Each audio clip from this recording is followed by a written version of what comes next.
اسی طرح اللہ تبارک و تعالیٰ کے فضل و کرم سے تبلیغی جماعت ساری دنیا کے اندر اللہ تبارک و تعالیٰ کے فضل و کرم سے اس نے اپنا فیض پھیلایا ہوا ہے۔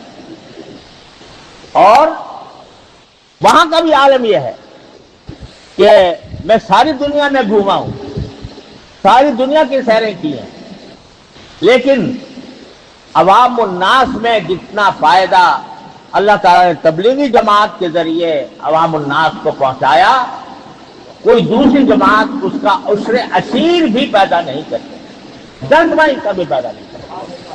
اللہ تبارک و تعالیٰ نے اس میں برکت دی۔ لیکن کیسے ہوئی؟ کیا پہلے حضرت مولانا محمد الیاس صاحب رحمۃ اللہ علیہ نے کوئی تنظیم قائم کی تھی؟ کیا کوئی امیر بنایا تھا؟ کوئی شورا بنائی تھی؟ کوئی منصوبہ بنایا تھا؟ کوئی مرکز کی تعمیر کی تھی؟ کوئی پلاٹ خریدا تھا؟ اس اللہ کے بندے کے دل میں اللہ تعالیٰ نے آگ پیدا کر دی۔ وہ مولانا الیاس صاحب رحمۃ اللہ علیہ کے سینے کی آگ وہ دل میں پیدا کر دی کہ مجھے مسلمانوں کو دین کی طرف لانا ہے۔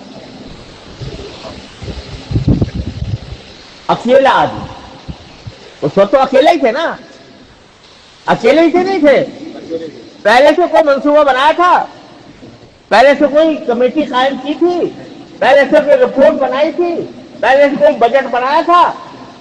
اکیلا انسان مولانا محمد الیاس رحمۃ اللہ علیہ، جس کے سینے میں آگ بھری ہوئی تھی، دین کی آگ، امت مسلمہ کے فلاح و بہبود کی آگ، اس نے کھڑا کر دیا میوات میں جا کے کام شروع کر دیا۔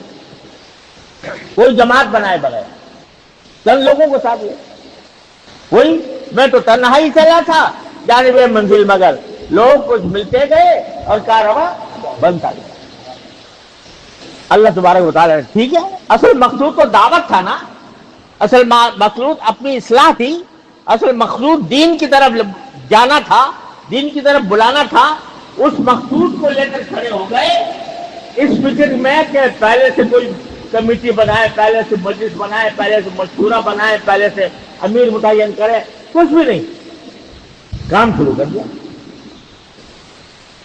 کام میں چونکہ اخلاص تھا، للہیت تھی، سوائے اللہ کے کوئی اور مقصود نہیں تھا، شہرت مقصود نہیں تھی، نام و نمود مقصود نہیں تھا، یہ نہیں تھا کہ میرا نام ہو جائے ساری دنیا کے اندر، ساری دنیا میرے قصیدے پڑھا کرے، میری تعریفیں کیا کرے، یہ نہیں تھا۔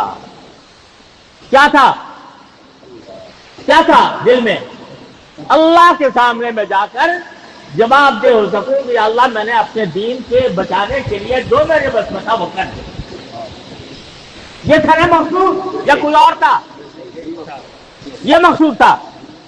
کوئی جماعت مقصود تھی، کوئی انجمن، کوئی تنظیم، کوئی صدر، کوئی سیکریٹری، کوئی بجٹ، کچھ نہیں، اکیلے کھڑے ہو گئے۔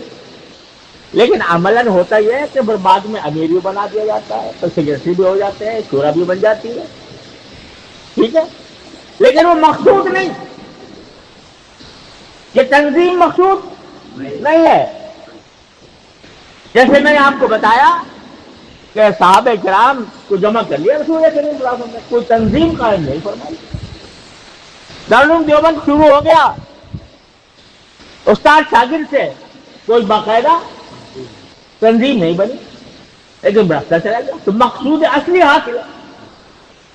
اب جب یہ بن گئی تو بسا اوقات ہوتا کیا ہے، جو خرابی جہاں سے پیدا ہوتی ہے وہ یہاں سے پیدا ہوتی ہے کہ تنظیم کو مقصد بنا لیا جاتا ہے۔ مقصد تھا کام، اللہ کا دین، اللہ کی رضا، اخلاص کے ساتھ، مقصد وہ تھا۔ بعد میں تنظیم مقصد بن گئی، جو میری تنظیم میں ہے وہ میرا ہے، جو میری تنظیم سے باہر ہے وہ میرا نہیں ہے۔ یہ فتنہ پیدا ہو گیا، اور افسوس سے کہنا پڑتا ہے کہ اس فتنے نے مسلمان کو لڑا دیا، قتل و غارت گری تک نوبت پہنچ گئی، مار پیٹ تک نوبت آ گئی۔ بنگلہ دیش میں جو واقعہ پیش آیا، خون کے آنسو انسان روتا ہے اس کو۔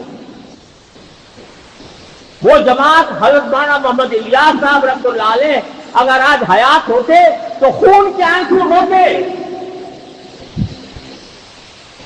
اس واقعے کے اوپر جو پیش آیا۔ انہوں نے تو کوئی